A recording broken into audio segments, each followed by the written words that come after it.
Right, so my dough has rested now for just over half an hour, and it's actually now kind of lovely and smooth. So it's rested, the gluten will have done what it has to do, so it will have rested as well. Now, for the purposes of making pasta during lockdown, what I've done, I've devised a method for you where you don't need to work with this kind of long rolling pin that we usually use in Emilia-Romagna and specifically in Bologna. Well, I say specifically Bologna, but you know, this is a pin that's used in Emilia-Romagna, and also people have kind of taken on the method in other parts of Italy. Now, the reason why we use such a long pin is to be able to create vast expanses of sheets of dough. So if you work with wood on wood, and then I'll show you another method of working with any type of pin on another surface, and that's going to be in a separate video. You can also use whatever pins you've got at home. Okay, so this is one. This is another one. I think this is the type of pin that most people have at home, okay? Now, the method that I've devised takes inspiration from and uses the logic from the type of work that we do with the large rolling pin. So what we need to work or aim for is a dough that's even, a dough that's thin, but which will retain its evenness throughout. So it's not just a case of just, you know, roll out your dough. No, if you want good pasta, then you need to be able to bake it evenly and with the same thickness, and so that it has a bite, and so that it's not too thick, and so it's not too thin, and blah blah blah. And that's what I'm going to show you today. So the first thing to do, and this kind of goes back to kind of generic pasta making, is to flatten out your dough. The colour is gorgeous. The longer you leave it, the more relaxed your dough will be. And obviously don't leave it for 4 hours, because then it gets kind of a bit too relaxed. But it kind of it's easy to roll out. Like I said, you don't need a pasta machine. You know, unless of course you're going to be wanting to cut your tagliatelle or pappardelle with your machine, that's, you know, one thing, or making spaghetti, then that's another. But to kind of make, you know, lots of shapes, you really, and certainly to roll out, you don't need a machine. And also you've got the added advantage of having texture, which you take away with the machine completely. So the one thing that's really important when you're working with kind of home rolling pins is that you don't go any wider necessarily than your pin itself, okay? Because what we're going to need to do is to lift up our dough. And when we lift up our dough, the dough is going to be contained on either one of these pins, okay? So the way we're going to work as we do with the big mattarello, in circles, and then we're going to start working in an oval manner. So up, always working away from us. So if we have a methodical way of working, we're going to end up with a dough that's also even all around. So the minute you start kind of, you know, doing this and doing that and doing whatever you want, oh, it's a bit thinner here and a bit thicker there, and you're not going to end up with an even dough. So we need to work methodically, okay? So the first thing that I'm going to do, I'm going to work so that I can see half of my dough from on top. And I'm just going to push outwards, okay? And I'm going to leave a lip, which is what I would normally do with my regular pin. I'm going to roll outwards and leave a lip and a quarter turn. Roll outwards, leave a lip and a quarter turn. Roll outwards and leave a lip and a quarter turn. Obviously we're not going to get as even as we are, because we can't make the corrections that we can make with this pin, which has this end here, which is the one that's used for making corrections. Okay, but we work with what we have, and it is possible. Okay, work outwards and leave a lip. Work outwards and leave a lip. And work outwards and leave a lip. I'm also going to show you with this pin. So these are, oh sorry, I need to do my quarter turn. So these, I don't know which pins are kind of more regularly available where you are, but most supermarkets will have a rolling pin, okay, of some description. But the important thing is that you always work from half and away from you. And so if you keep working in quarter turns or quarter or half turn motions, which I'm going to show you, then you're going to end up with an even sfoglia. Okay. Now I'm working kind of intermittently with one pin or the other just to kind of show you. But this is kind of pretty, this is as wide as my sfoglia is now. Okay, so this particular pin. And I'm kind of assuming that most people will have this type of pin because I think this is the most popular one. So I'm going to start pushing upwards to the edge. Okay. I'm going to turn, but I'm going to turn it right round. So 180 degree turn and roll 2 or 3 times to the edge. And again, 180 degree turn. Right to the edge, not over the edge, because if you go over the edge, then you're going to end up with this bit really thin, which is not what you want. So it will dry out quicker. And 180 degree turn. Rolling out 3 or 4 times. So the larger it gets, the more times you need to roll out.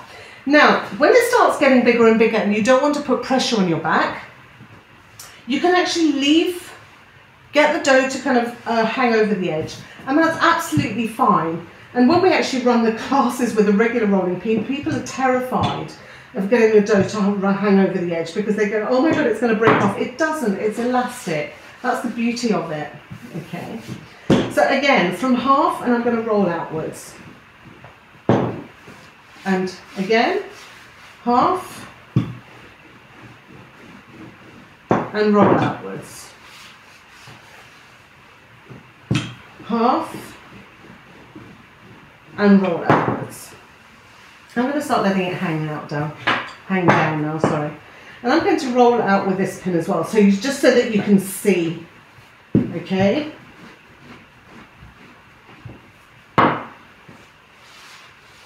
And it's actually starting to look like the sort of sheet of dough, except without with the texture, sorry, that you would get from a machine.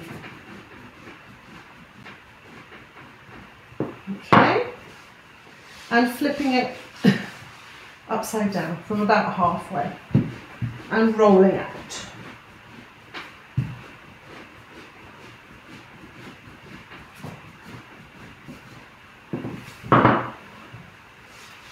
Turn it upside down, let it hang down.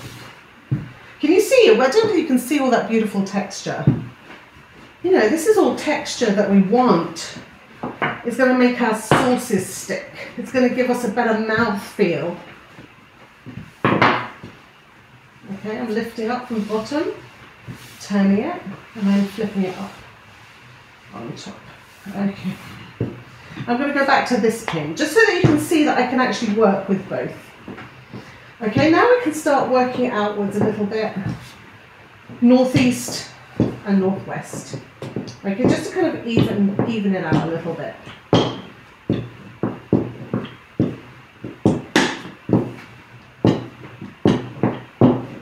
Okay, and now it's starting to get a bit big. I can't flip it over on itself. So what I'm going to do, I'm putting it on my pin, I'm rolling it over my pin, I'm holding it with my fingers, I'm lifting up, and I'm going to flip it over on itself. Okay, and again, I'm letting it hang down. And I'm rolling it up, and I'm going to roll it outwards a little bit on both sides. And like I said, who needs a machine? Well, the pastry machine maker's going to hate me now.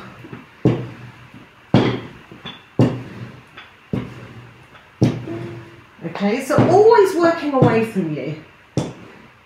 And I'm going to flip it over. Can you see? I'm going to roll it down on itself. I'm going to lift it. I'm not dragging it. I'm going to lift it. I'm going to flip it over on itself and unroll it. Just make sure that what's underneath is not heavier than what's on top. Okay? And I'm going to go from the middle. Don't roll on the edge, okay? Don't roll on the crease because you're going to break your dough. So roll from the middle upwards. Roll a little bit outwards. And roll a little bit outwards, so we're kind of evening it all out. I mean, obviously using a large rolling pin just makes this a lot easier and enables you to make much larger amounts of dough. But, you know, all my supplies, all my rolling pin supplies are closed now, they can't ship. So unless you can make your own.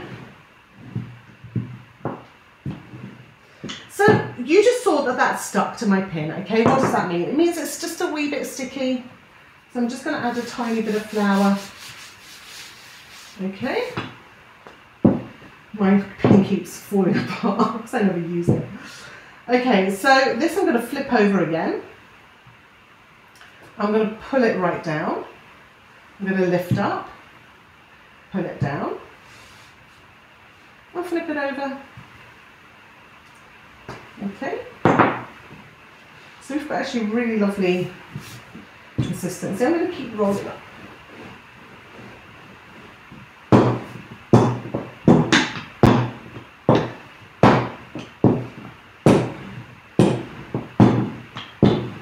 Okay, obviously we're doing this by hand. It's not going to be as even as you would get with a machine, because the machine obviously has its width.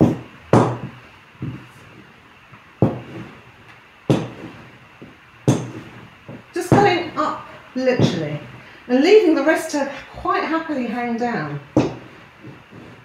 It's doing, the gravity is doing a lot of its work for you. And I'm really not making much effort here, okay? Rolling it over on itself, lifting up, I'm not pulling, I'm going to flip it on itself again.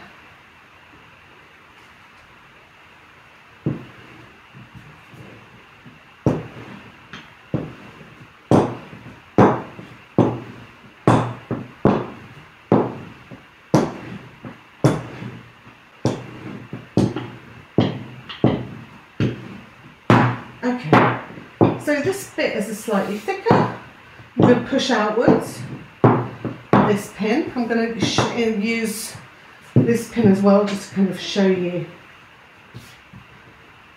that we can work with this pin as well.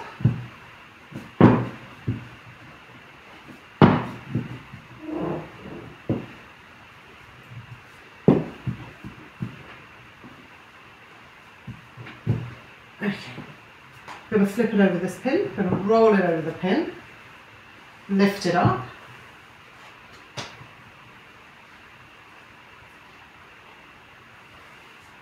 there we go.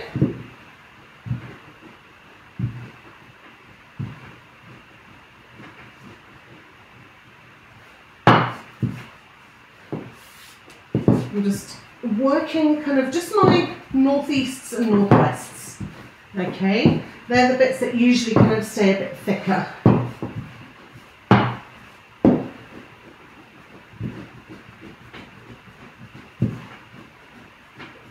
Right, I'm going to flip that over.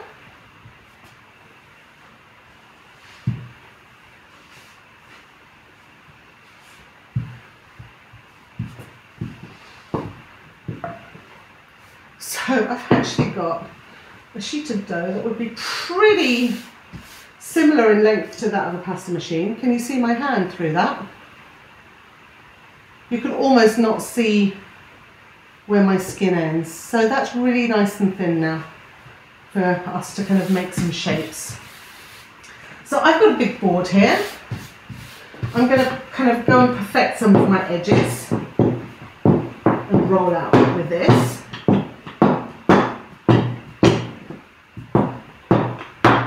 Now I've been experimenting with this now for, excuse me, cough needs something wet, water, but preferably wine or gin, she says.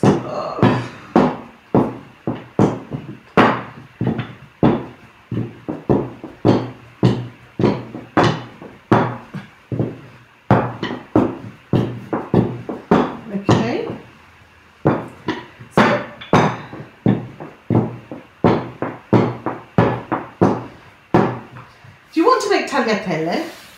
This is a bit, I'm going to work a here. Now I've got a big board, okay, and I am aware of having a big board. You might have another surface that you're working on, and that's absolutely fine, okay. But again, here, I'm going to show you the texture. Can you see my hand through? This is slightly thicker on this end actually than this one. So what I might do, I'm going to flip it over, let it hang down, and go and work a little bit more on this end. Okay, but if you kind of work in, like I said, quarter turns or 180-degree turns, then you're just going to make sure that you've got a really even sheet of pastry.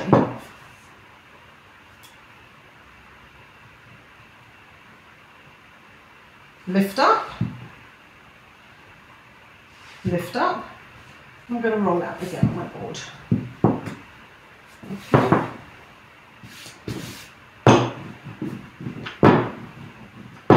Just working on my edges. And there we go.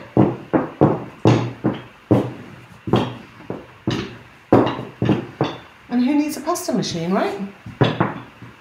Like I said, not completely perfect, also because I've been using two different pins. I did try using just this pin and just this pin, and then you manage to get a much more kind of even consistency. But if you're kind of interchanging with the two, it gets difficult because each one has kind of different widths and different pressure. Obviously, the pressure is different when you use this as it is when you use this. But if you kind of imagine, if you, like I said, if you just have one pin, the perfection, I'm a bit kind of, you know, bit of a perfectionist, as you can probably tell by now, is easier to achieve when you just working with one single type of pin. But I wanted to show you both because obviously I don't know what you have at home. Okay, so we're going to try and keep our dough a little bit moist now, and then in some separate videos I'm going to show you how to make some shapes.